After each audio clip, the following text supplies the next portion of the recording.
আসসালামু আলাইকুম প্রিয় দর্শক, দেশে এই মুহূর্তে সবচেয়ে আলোচিত সংগঠন কোনটি? এবং বিষয়টা বিস্ময়কর হলো সত্য যে কোনো রাজনৈতিক দল নয়, এই মুহূর্তে সবচেয়ে আলোচিত সংগঠনের নাম হলো বৈষম্য বিরোধী ছাত্র আন্দোলন। এই বৈষম্য বিরোধী ছাত্র আন্দোলন জুলাই আগস্টে যে আন্দোলনটা, যে গণ অভ্যুত্থানটা এই দেশে হয়েছিল, সেই গণ অভ্যুত্থানের সামনের সারিতে এদের অবস্থান ছিল। এরা দাবি করছে এদের নেতৃত্বে হয়েছে, আমি ওভাবে বলি না, আমি ওভাবে দেখি না। আমি মনে করি সেই আন্দোলনে সারা দেশের সকল রাজনৈতিক দল, সকল সাধারণ মানুষ সবাই ছিল এবং সামনের সারিতে বৈষম্য বিরোধী ছাত্র আন্দোলন নামে একটা সংগঠনের, ঠিক সংগঠনও নয়, একটা সময়ের প্রয়োজনে গড়ে ওঠা একটা নাম, তারা এর সামনের সারিতে দৃশ্যমান ছিল। অনেক সংগঠন, অনেক ছাত্র সংগঠনের নেতাকর্মীরা এই নামের সঙ্গে জড়িয়েছিল, এই নামের ভেতরে ঢুকেছিল। সেই আন্দোলনের এখন একক দাবিদার হয়ে গেছে তারা, এবং তারা বলে বেড়াচ্ছে যে তারাই নাকি আন্দোলনটা নেতৃত্ব দিয়েছে। বৈষম্য বিরোধী ছাত্র আন্দোলনের কোনো একক নেতৃত্ব ছিল না। সারা দেশে বিভিন্ন শিক্ষা প্রতিষ্ঠানে এদের একজন করে একাধিক সমন্বয়ক ছিল, সবাই মিলেই আন্দোলনটা করেছে। কিন্তু পরে দেখা গেছে যে তারা এক ধরনের একটা সংগঠনে রূপান্তরিত হয়েছে।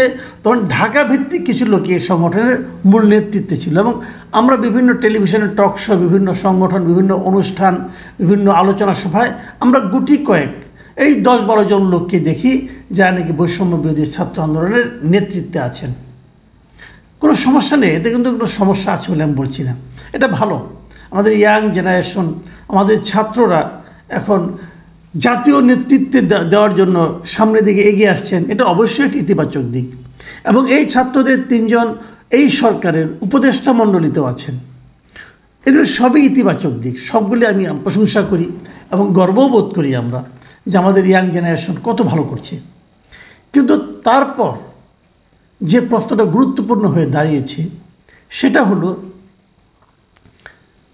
সারা দেশে এখন এটা কী করছে, অথবা বৈষম্য বিরোধী ছাত্র আন্দোলন এই নামেধারীরা সারা দেশে কি করে বেড়াচ্ছে।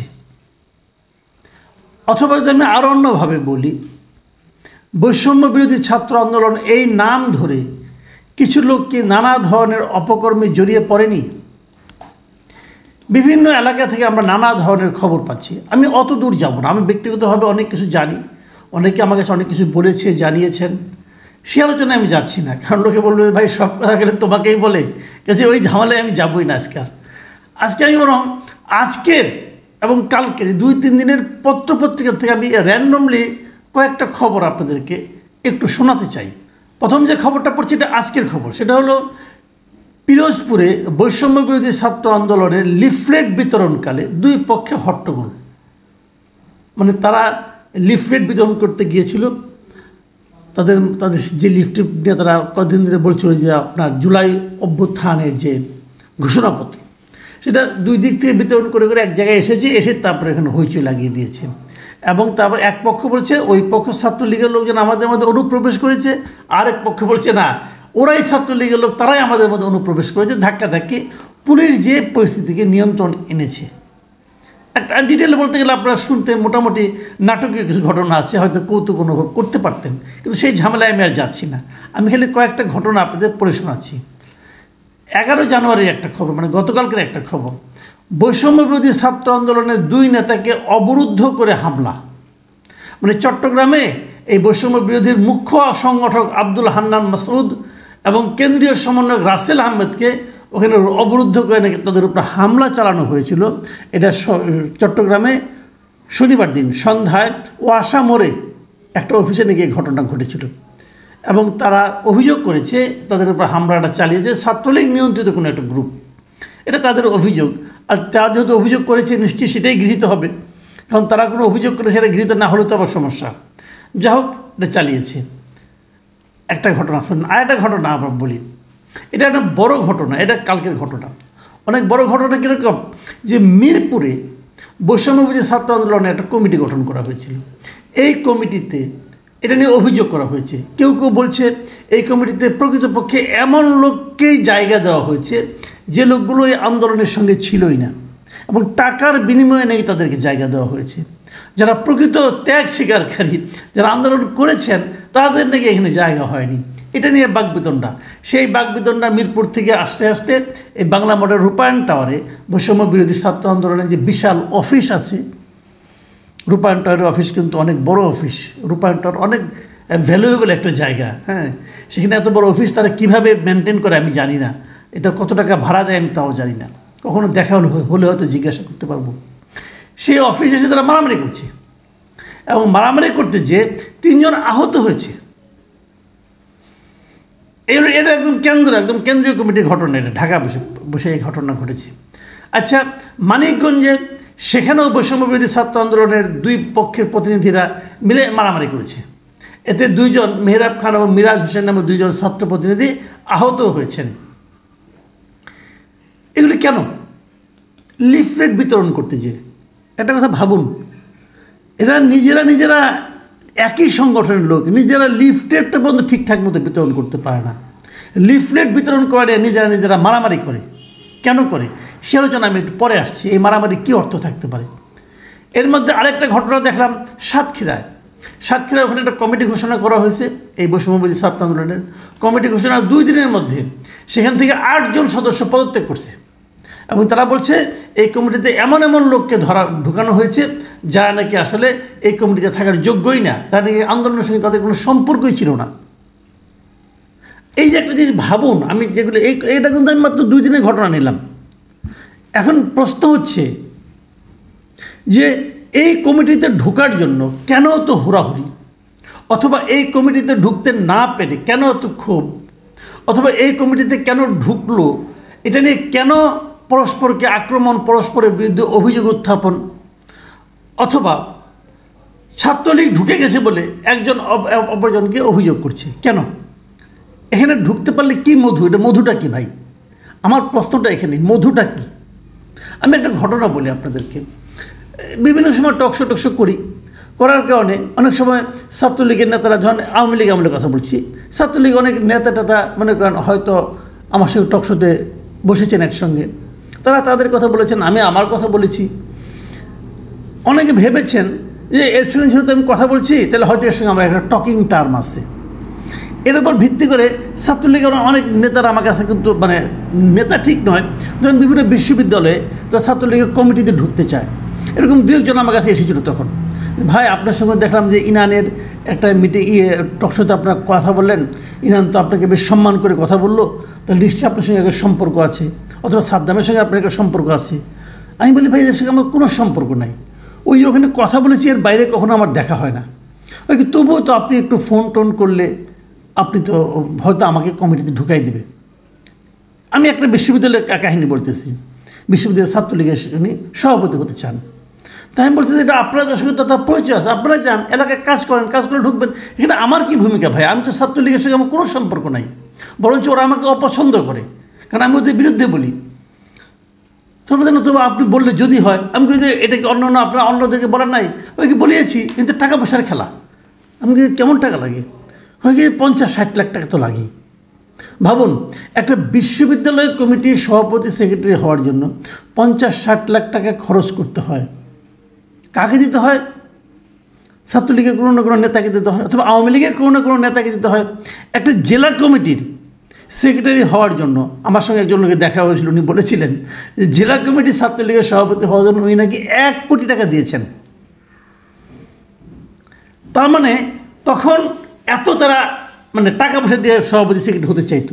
আচ্ছা, এখন যদি আমি বলি, অথবা আপনারা যদি কেউ বলেন যে ঠিক আছে, আচ্ছা ছাত্রলীগ তো বাদ দেন, ছাত্রলীগ তো এখন নিষিদ্ধ সংগঠন, এই কথা নাই বা বলি, যেগুলি নিষিদ্ধ হয়নি, ধরো যুবলীগ, স্বেচ্ছাসেবক লীগ, ওখানে কিন্তু টাকার অঙ্কটা আরও বেশি ছিল।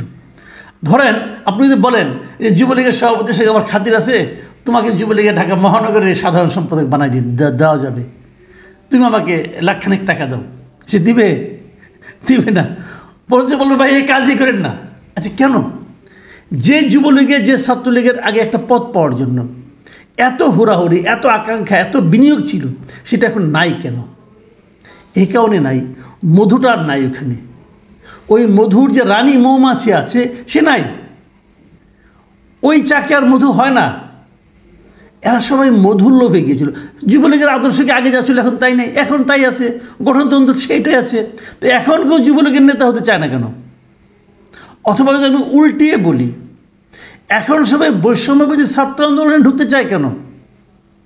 কারণটা এখানে মধু আছে। মধুটা কোথায়? মধুটা কোথায় বলেন? প্রত্যেকটা উপজেলা পর্যায়ে, থানা পর্যায়ে আপনারা দেখবেন আগে কি হতো, ছাত্রলীগের, যুবলীগের, স্বেচ্ছাসেবক লীগের তারা যে থানায় ওসিকে বলতো এটা করেন, এর নামে মামলা দেন, এর নামে এটা করেন, তাদের মতো করে থানা চালানোর চেষ্টা করতো। এই জন্যই তারা পাওয়ারফুল ছিল, এই জন্যই তারা ওই পথটা পেতে চাইতো যে আমি যদি এটা করতে পারি তাহলে আমি এই তদবিরগুলো করতে পারবো। তাহলে বৈষম্য বিরোধী ছাত্র আন্দোলনকে এখন তদবির নেমে পড়েছে। তা না হলে এই পথগুলিতে যাওয়ার জন্য এত হুড়াহুড়ি কেন? কী এমন মধু আছে বলেন? যদি তারা আদর্শেরই রাজনীতি করে, আদর্শটা কি? বৈষম্যবিরোধী ছাত্র আন্দোলনের আদর্শটা কি? কোনো গঠনতন্ত্র আছে কি সেটা ভাই? একটু দেখতে চাই। তো কী এমন জিনিস আছে যা নাকি ছাত্র ইউনিয়নের চেয়ে বেটার, যা নাকি সমাজতান্ত্রিক ছাত্র ফ্রন্টের চেয়ে বেটার, যা নাকি ছাত্রনীতি নিষিদ্ধ ছাত্র দলের চেয়ে বেটার? কি আছে ভাই? কিছুই নাই। আছে হলো ক্ষমতা। এই ক্ষমতার দাপটে তারা যখন কোথাও যায়, প্রোটোকল নিয়ে যায়। এখন তাদেরকে এই ক্ষমতাটা কে দিল? কার মাধ্যমে তারা ক্ষমতাটা পেল বলুন? এই সরকার দিল? এই সরকারের কি দেওয়া উচিত? তাহলে তারা ক্ষমতাটা এক্সারসাইজ কীভাবে করে? নাকি তিনজন উপদেষ্টা আছে তাদের মাধ্যমে তারা ক্ষমতাটা এক্সারসাইজ করে? এই পয়েন্টটা কিন্তু খুব জরুরি। আমরা তো ছাত্রলীগ গিয়েছে, তার পরিবর্তে আরেকটা ছাত্র সংগঠন তাদের মতো অনৈতিক কর্মকাণ্ডে লিপ্ত হয়ে যাবে, বড় বড় কথা বলবে, বড় বড় তদবিরে লিপ্ত হবে। আমরা তো এরকম চাইনি, কিন্তু সেটাই তখন হচ্ছে। তারা সরকারকে ডিকটেট করছে, তারা সরকারকে বলে দিচ্ছে কী করতে হবে। তাদের ধমকে সরকার নিজেরাই বলছে আমরা ঘোষণাপত্র প্রণয়ন করব। হচ্ছেটা কি দেশে? তারা যোগ্য, তারা খুব মেধাবী। হ্যাঁ, তাদের মেধার একটা পরিচয় আজকে পেলাম ফেসবুকে। আজকে আমাদের একজন সিনিয়র সাংবাদিক মাহবুব কামালের একটা স্ট্যাটাস দেখলাম। আমি স্ট্যাটাসটা পরেই আজকে আলোচনা শেষ করছি। তিনি লিখেছেন, গত 5 মাসে রাজস্ব ঘাটতি 42,000 কোটি টাকা। এই খবর জানার পর এক সমন্বয়ক মন্তব্য করেছেন, স্বৈরাচারের লুটপাটের কারণে এই ঘাটতি।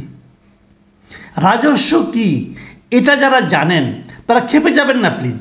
কারণ বলা হয়ে থাকে, হোয়ার দেয়ার আর 6 ইকোনমিস্ট দেয়ার আর 7 পয়েন্টস। এই অর্থনীতিবিদের মূল্যায়নটাও একটু বিবেচনা করবেন। রাজনীতি কত সহজ হয়ে গেছে দেশে ভাবুন। রাজস্ব ঘাটতি হচ্ছে 42,000 কোটি টাকা, তো তার সঙ্গে বিগত স্বৈরাচারের লুটপাটে কী সম্পর্ক আছে? তারা রাজস্বটাই বুঝে না, কি বলবেন? এরাই মেধাবী, এরাই আমাদের সমন্বয়ক, এরাই দেশ চালাবে আগামীতে। এরা যেভাবে দেশ চালাবে তা নিয়ে এখন থেকে আপনি যদি আতঙ্কগ্রস্ত হন, আমি আপনাকে খুব একটা দোষ দেব না। প্রিয় দর্শক, এখন এই পর্যন্তই। আল্লাহ হাফেজ।